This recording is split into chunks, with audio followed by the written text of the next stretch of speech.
Disclaimer, ये video किसी इंसान, जानवर, पेड़ पौधे, आदमी या गधे के इमोशंस को ठेस पहुंचाने के लिए नहीं है। कृपया करके अपनी तशरीह को नीचे बर्फ रख कर बैठ जाएं। शुक्रिया। कैसे हो मेरी तीसरी टांग से अपाहिज सिपाहियों? कैसी गुजरी है जिंदगी? उम्मीद है अच्छी गुजर रही होगी।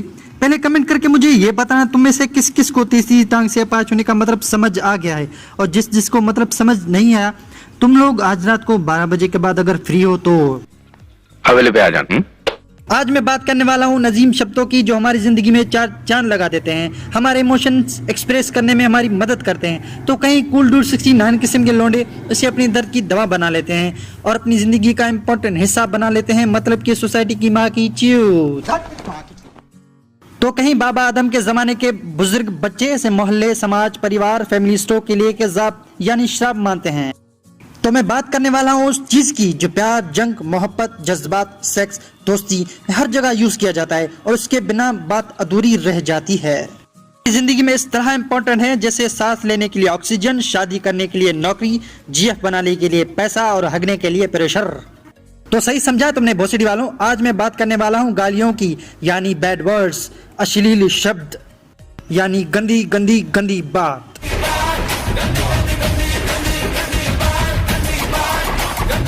तो आओ यार, अपने कानों में हेडफोन्स डाल लो और कमरे के कोने में अपनी गांड टिकाकर बैठ जाओ। तो शुरू करते हैं बिना किसी धूम्रपान के, क्योंकि धूम्रपान पड़ेगा महंगा।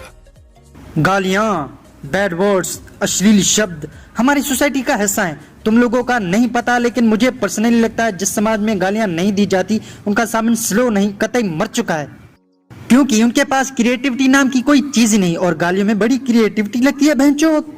भड़वे। तो चलिए जानते हैं गालियों की इम्पोर्टेंस। अगर आपको कोई तंग कर रहा है और उससे जान छुड़ाने के लिए आपने कई किस्म के बहाने बना लिए, लेकिन तब भी वो तुम्हारी जान नहीं छोड़ रहा है, बल्कि गधे की थूक की तरह तुम्हारे साथ चिपक गया है। तुमने उसे इज्जत भी दे दी, प्यार से भी बोल दिया, थोड़ा सा गुस्से भी बोल दिया, लेकिन कोई फायदा नहीं। यहाँ तक कि तुमने उसके सामने हाथ जोड़ दी कि भाई प्लीज कान पक गए हैं मेरे, तो प्लीज ये ट्राई करके देख लो। यार अपनी माँ मत चोदाओ। हम कहते हैं अपनी माँ मत चोदाओ। साले को सांप सूख जाएगा, तोते उड़ जाएंगे साले के, उसकी तशरीफ लाल बुबुले जैसी हो जाएगी। अगर फिर भी ना माने तो साले को ट्रेन के सामने दे दियो, जान तो छुड़ानी है एंड में। गालियां, बैड वर्ड्स, अश्लील शब्द तुम्हारे लफ्जों को खली के लंड की ताकत दे देती हैं। अब सपोज करो तुमसे कोई लड़ रहा है, गली के बीच में तुम दोनों लड़ रहे हो, तुम दोनों एक दूसरे के कपड़े फाड़ रहे हो और साले मोहल्ले वाले तुम्हें छुड़ाने की कोशिश कर रहे हैं। तुम अपनी बात का वजन कैसे बढ़ाओगे? अगर सामने वाला तुम्हें एक गाली देगा तो तुम उसे 3 गाली दे डालोगे। ओ ये जेंटलमैन लाइक दिस। की माँ के चूत 3 बार। अच्छा वैसे चाचा सुनो, आपस की बात है, 3 बार का स्टेमिना तुम्हारा लग नहीं रहा है, तुम संभोग के दौरान ही बेहोश हो जाओगे। तो चाचा इसलिए हवा में गोलियां मत चलाओ, कहीं घूमकर तुम्हारी गांड में न लग जाएं, पूरी जिंदगी बैठने के लिए तरस जाओगे बहनचो। बात का वजन तो बढ़ गया, सारे मोहल्ले वाले तुम्हारी साइड आ जाएंगे, तुम्हें सपोर्ट करेंगे। देख रहे हो गालियों का पावर है? समझ रहे हो ना आप? समझ रहे हो ना?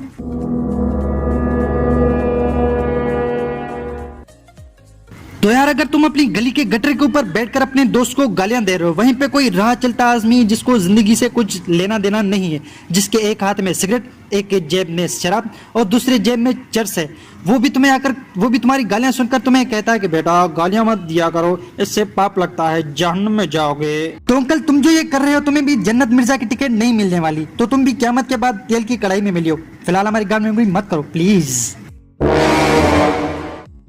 तो यार जब तुम अपने दोस्तों के साथ बैठे होते हो, तुम्हारी ज़बान से गालियां ऐसे मक्खन की तरह निकल रही होती हैं, मतलब कि फुल एंजॉयमेंट हो रहा होता है, तुम एक दूसरे की माँ बहन एक कर देते हो, जिंदगी का भरपूर आनंद उठा रहे होते हो। तो गालियों का ऐसा हिलाल किसान केचप वाला मिक्सचर बन जाता है, जिसे सुनकर शैतान भी ये कह देता है कि वाह उस्ताद, ऐसे आइडियाज तो हमारे दिमाग में भी नहीं आते, इतने हरामी तो हम भी नहीं है। अलग निरंजन मस्त। लेट्स सपोज अगर कोई थका रहा हो, ऑफिस से घर आ रहा है, और अगर तुम उससे पूछो कि आज का दिन तुम्हारा कैसा रहा, तो उसका जवाब 2 हो सकते हैं। आंसर ए, यार क्या बताऊं, आज का दिन बहुत दुखद कठिनाइयों से भरपूर था, बॉस ने इतने काम दे दिए कि खाना खाने तक का टाइम नहीं मिला। आंसर बी, अरे माँ चुदी पर ही है। इससे तुम्हें सामने वाले की तकलीफ समझ में आ जाएगी। इसलिए कहता हूँ कि गालियां के आर्ट हैं, एक कला है, and very very important in our life. तो यार अब मैं तुम लोगों को गालियों की इंपॉर्टेंस क्या बताऊं, कितने बड़े हो गए हो तुम लोग। सारी जिंदगी मैं तो नहीं रहूंगा तुम्हारे साथ, लेकिन फिर भी कुछ टिप्स देते जा रहा हूं। मेरे मरने के बाद मुझे याद करना जरूर, और चैनल को सब्सक्राइब जरूर कर देना। Last but not the least, इस किस्म के नमूने तुम्हें हर जगह मिलेंगे, दोस्त, गली, मोहल्ले, रिश्तेदारों में, ऑफिस में।